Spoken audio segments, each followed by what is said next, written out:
Malaya na ang tumakbo sa halalan sa Mayo sina senatorial candidate Erwin at Ben Tulfo, kasama na ang tatlo pang mga kandidato na may apelyidong Tulfo matapos kang ibasura ng Commission on Elections o COMELEC ang petisyon para sila'y ma-disqualify dahil po yan sa usapin ng political dynasty. Katwiran po ng COMELEC, depektibo yung mga reklamong inihain laban po sa mga Tulfo dahil insufficient inform at kulang sa mga kinakailangang dokumento. At sa harap nito, inamin naman ng komisyon na hindi na nila tinalakay ang merito ng petisyon dahil sa umpisa pa lamang ay mahina na ang petisyon. Kunin natin ang live report ni Madeline Villar Moratillo. Mads, ano to? Technicalities, no? Yes, tama ka dyan, Alex. Dahil nga sa kulang-kulang na requirements ay ibinasura ng COMELEC First Division ang petition for disqualification na isinampa laban sa magkakamag-anak na Tulfo. Ibinasura ng First Division ng Commission on Elections ang petisyon na nagpapadiskwalipika sa magkakamag-anak na Tulfo. Ayon sa COMELEC, depektibo ang petisyong inihain ng isang Virgilio Garcia dahil sa pagiging insufficient inform. Bigo kasi ito na maisama sa petisyon ang kopya ng Certificate of Candidacy ng mga respondent na sina ACT-CIS Party List Representative Erwin Tulfo at kapatid na si Ben Tulfo, Congresswoman Jocelyn Tulfo at anak na si Congressman Ralph Tulfo. Bigo rin umano ang petitioner na bigyan ng kopya ng petisyon ang mga respondent. Sa petisyon, una nang iginiit ni Garcia na ang mga nabanggit ay kamag-anak ni incumbent Senator Raffy Tulfo. Ang magkakapatid na Erwin at Ben parehong tumatakbo sa pagkasenador, habang sa Kamara naman sina Jocelyn at Ralph na anak ni Senator Tulfo. Nakasaad umano sa konstitusyon na bawal ang political dynasty o magkakamag-anak na nakaupo sa mga halal na posisyon sa gobyerno. Sana lang laging sisiguraduhin na tama yung akusasyon, aligasyon, ground, at saka siyempre yung mga hinihingi na requirement ng filing fee at saka yung mga attachment. Kasi otherwise po, madidismiss ang petition on technicality. Aminado ang COMELEC na dahil depektibo, hindi na natalakay ang merito ng petisyon. Kasi po pagka technicality, why discuss the merits kung sa technicality pa lang may problema na?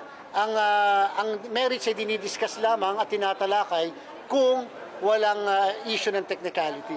Sa isang pahayag, sinabi naman ni Congressman Erwin Tulfo na nagpapasalamat siya sa First Division ng COMELEC sa patas na desisyon. Patunay lang anya ito ng integridad ng komisyon sa katarungan at pagpapanatili ng kredibilidad ng demokratikong institusyon. Dahil rito, mas makakatutok na umano siya sa trabaho sa Kongreso. Samantala, sa imbitasyon ng COMELEC ay personal na nagpunta sa punong tanggapan ng poll body sa Maynila ang contestant sa isang noontime show na si Heart Aquino. Nauna nang nagsabi na wala siyang gaanong alam sa komisyon. Kasamang ilang opisyal ng COMELEC, itinur nila si Aquino sa hallway ng poll body para ipakita ang history ng komisyon. Naunawaan ko po yung meaning po din talaga ng COMELEC and kung ano pa po talaga yung ginagawa po nila. Sabi ng COMELEC, pinag-aaralan nila na gawing ambassador si Aquino para sa kanilang information campaign. Pwede naman po, pag-winning po si Miss Hart. Well, si Hart kasi nakikita namin na pwede siyang maging influence sa youth. Para sa mga ibang kabataan din who are not so knowledgeable about COMELEC.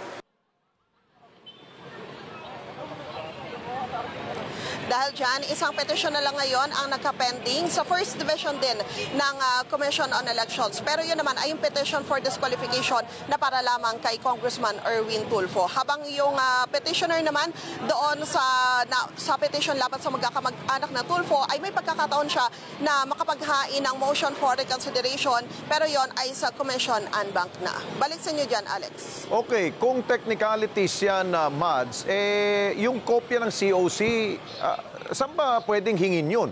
Sa komisyon ba o nasa online yun? Pwede raw mag-request doon sa COMELEC. Yun yung hindi nagawa nitong si Virgilio Garcia. Ayun, kung pwede pa, may pag-asa pa silang mag-file ng motion for reconsideration, yun ang gagawin niya, siguro, ni Virgilio. Yes, tama ka dyan, Alex. Pwede naman daw, kahit na basura na yon sa division level, pwede namang iakyat yung petisyon hanggang sa COMELEC and Bank. Ayun, okay. Maraming salamat sa iyo, Madeline Villar Moratillo. Mata natin dyan po sa COMELEC. Maraming salamat sa inyo pong pagsubaybay sa Mata ng Agila Primetime. Para malaman ang matatag, matapang at matapat na mga balita, i-follow lamang at mag-subscribe sa @Net25 TV.